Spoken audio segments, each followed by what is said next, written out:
Andrea, I'll tell you. So you punt that. You go and you get as many of these guys, and you get as many of the guys that I just mentioned. I stopped here for a reason. I've given you 24 outfielders. Okay? I've given you 24 outfielders, and I just told you the 12 corner infielders that I like. Get as many of those as you can. You're talking about 36 players. So, for instance, for me, out of this group in this slow draft, I got Mookie Betts, I got Matt Olson, I got Matt Chapman. And again, the ADP is all over the place. That's the point, Andrea. That's the point. You come back and you pick them up later. So from the corners, I picked up Chapman and Olson. Sorry.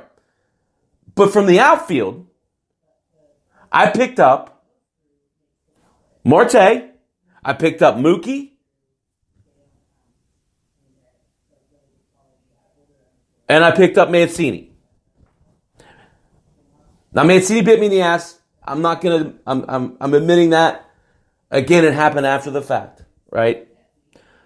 But by front-ending that, I've set myself up with power. I've set myself up with speed in Betts and Marte. I took my first middle infielder hap in the 13th round. Is that punt? I call that punt. 13th round. Here's the premise behind that. Here's what happens. These players, they go out and they emphasize this front end of these middle infielders. And then they pivot. So you can let these guys fall. I got Jorge Polanco.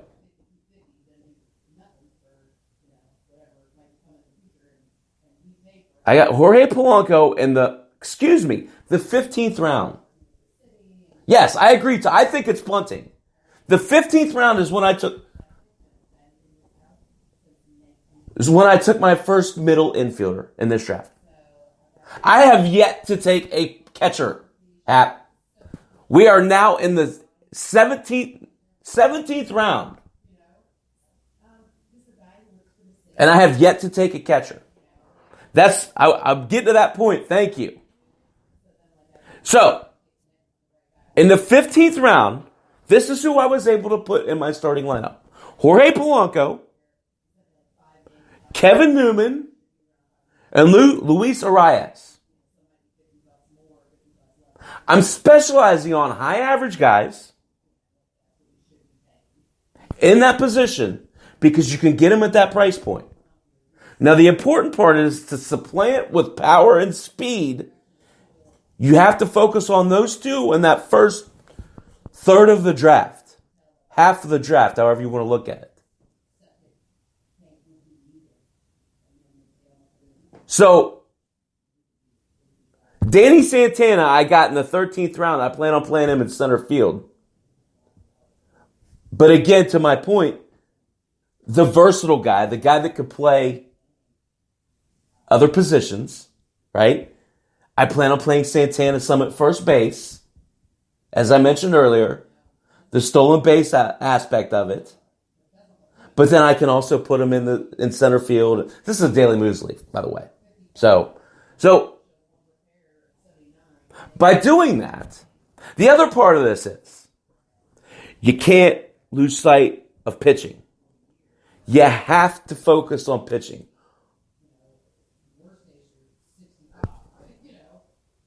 We're in the 18th round and I haven't taken a catcher, Andrea. I'm embarrassed to tell you who all's out there.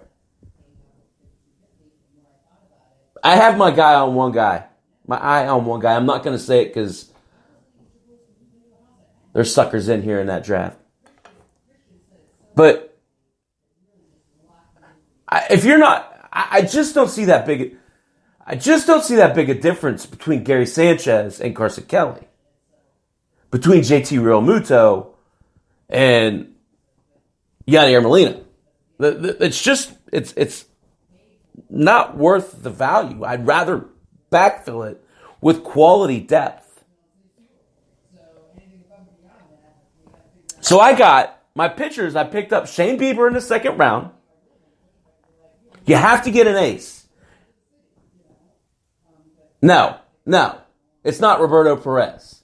We're talking about players like, I don't want to give you my guy. There are quality players out there, Andrea. I'll tell you after I get them. Catcher is so deep. It doesn't make sense to go after, in a snake draft, a catcher early, when you can get guys like Carson Kelly later on. Right? No, it's not Francisco.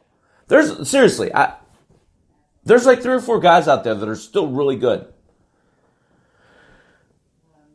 So, you need to get pitching in this equation. And you need to do it calculated, because I'm also of the belief system that there's enough quality pitching out there that you can fill out your roster late. You can fill out your roster late with guys like Johnny Cueto. You can fill out your roster late with guys like Michael Pineda. So you have to get the ace. Shane Bieber was my ace. I then came back and got Kirby Yates, because you don't want to win saves, but you want to compete in saves.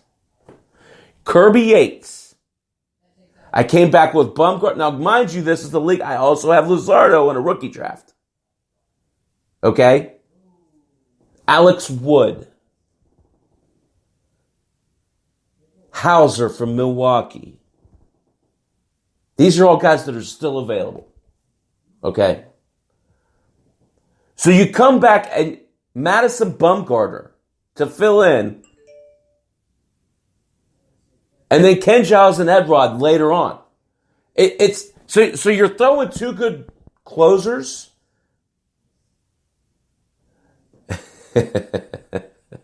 You're throwing 2 good closers, and you got a solid start, 1-2. You can wait on the rest of your pitching. There's talent still available when you get down into 300 and 400. Lenny was talking today about David Peralta hitting leadoff. Guys, David Peralta's ADP is off the charts. 249. So let me talk about some players that I'm not going to talk about when we pivot back in here. These are guys not on your top 60 list that you can get late as hell in your draft. Avisel Garcia, 266. Anthony Santander, 356. Peralta, as I said, 249. Braun, 277. Kana, 271. Chu, 246. Gregory Polanco, 315. Jose Martinez, 370. Speed? You want speed? How about Victor Reyes, 409? These are guys you could throw last round picks at and throw them on your bench. This is value. Sam Hilliard, 305. Manny Margot, 389. Harrison Bader, 431. These guys are all values. You can get these guys at the end of your draft. It helps you pad stats. This is where you want to not want to, but can afford to, if you draft smartly on the front end, take your liabilities. So let's talk. So does that make sense? I tend to not put a bow on things very well. So the premise to the story is to keep it wait on middle infield, punt, catching, Get your SP 1, 2. Get your relief pitcher 1 and 2. And everything else goes to your top 36 at first base and outfield. Does that make sense? You guys like it? I like it. I'll be applying it. So let's talk about this next. Let's talk about this next grouping, because honestly, this is really where, if you make some good decisions, it could pay off for you in the long run. This next one's kind of a mixed bag. I love Bertie, however you say it. I really like him, and he's another guy that's, we're not going to talk about him here. He's on my list. Let me go look. I think he's on my list. He was on my list. Anyway, he's drafted low. I don't see him, and I'm not going to waste time. Let's talk about this next 12. So we're talking about 25 through 36. This is your outfielder threes. Again, if you cherry pick here, there is some real value. What am I talking about? So we haven't talked about Marcell Ozuna. We haven't talked about George Springer, Luis Robert, Michael Conforto. I know that's not a great start, right? But hang on. How about Oscar Mercado? Eddie Rosario? Rhys Hoskins? Tommy Pham? Jeff McNeil? Brantley? Schwarber? Reyes? Franimal? So that's the next 12. So you see it's kind of a grab bag. There's the catch-alls that might have fallen, a la Springer, a la Pham a little bit. There's guys with high potential. Luis Robert, ADP's 97. Where do you take that guy? Rookies are often the hardest to gauge because you don't know how people truly feel about them yet. So 97 could turn into 67 pretty quickly. You willing to go up in the 6th round and get Luis Robert? Well, if he hits 20 homers and steals 40 bags, you bet your ass you are. That's a big if. I want to talk about Mercado first in this group. And staying with course, how many guys in this third group of outfielders do you think had 28 plus stolen bases? I gave you the names, if you can remember them. So, Mercado hit 269 last year. He's another guy. He did not play a full year. He came up early on in the season. But there are counting stats to be had just by the simple fact that he's going to play more games. He's going to play every game this year. He only played 115 games last year. So those 15 stolen bases, obviously all things equal, should increase.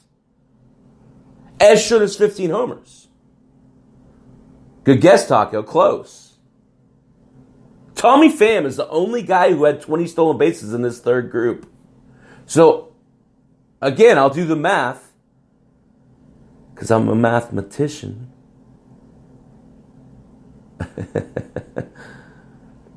That makes 6 of the top 36 had 20 stolen bases. You see where it's important to get some of that.